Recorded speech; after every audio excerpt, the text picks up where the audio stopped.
So we just had lunch in Cedar City, and we decided to come over there and check on the truck. And as we pull in, we see it being pulled into the service bay.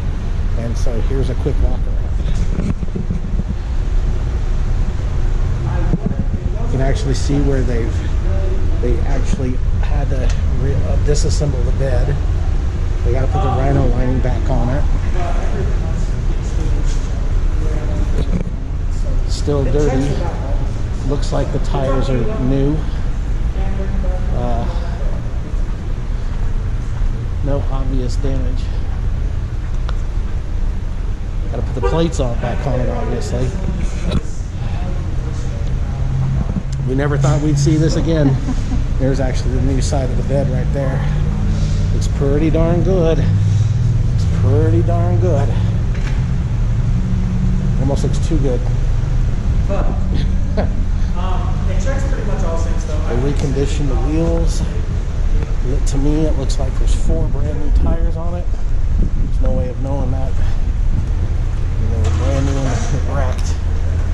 Look at that. Inside, she needs a cleanup, that's for sure. She really needs to be cleaned up. Looks real good. Real good.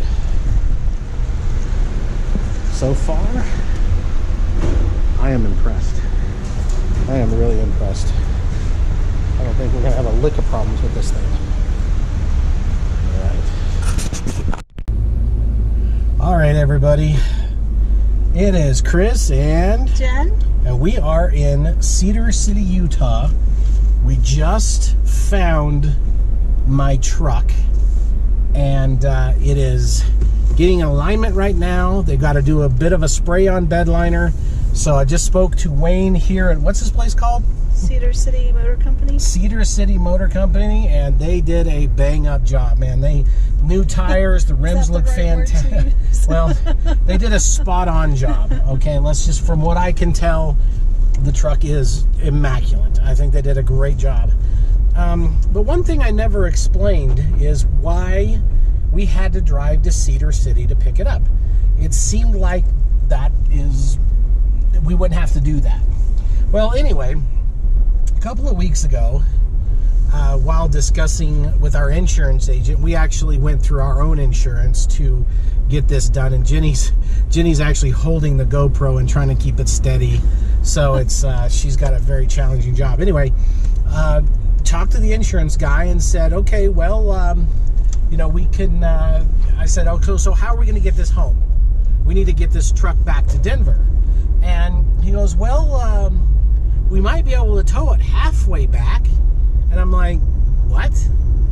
You can't get it all the way back? Well, not really. And so the reason we came all the way to Cedar City to pick it up ourselves was, number one, our insurance company did not offer us a good alternative. They did not say, yes, you know, we can, you know, hire somebody and get it all the way back. The most they offered was halfway. And quite honestly, that did not sit well with me.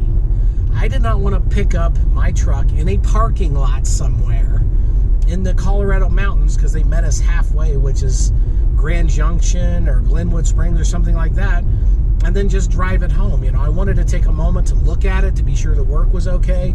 And no, I didn't, you know, get underneath it and everything and really root around. But from what I can see, what they did was really good.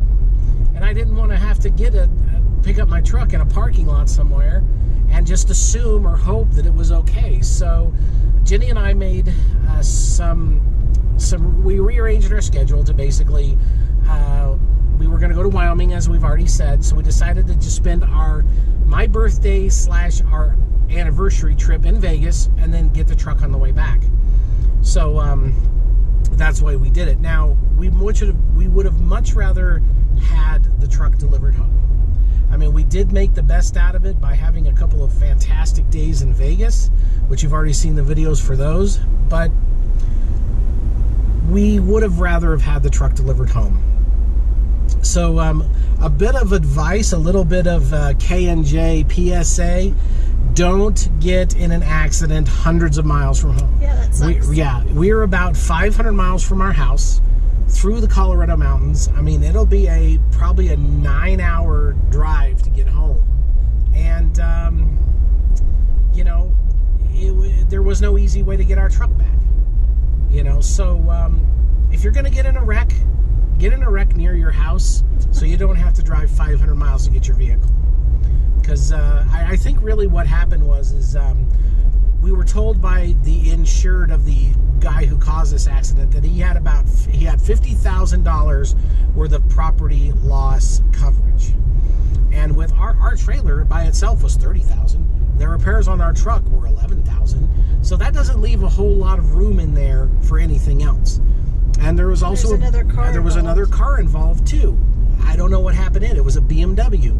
If it was repaired, that's not cheap.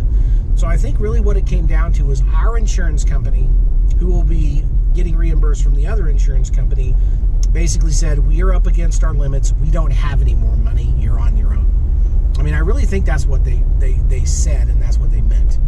But so for now, we're going to go back to our hotel, lay around for the rest of the day. Jenny's probably going to work. I'm going to probably be bored and post this video, actually.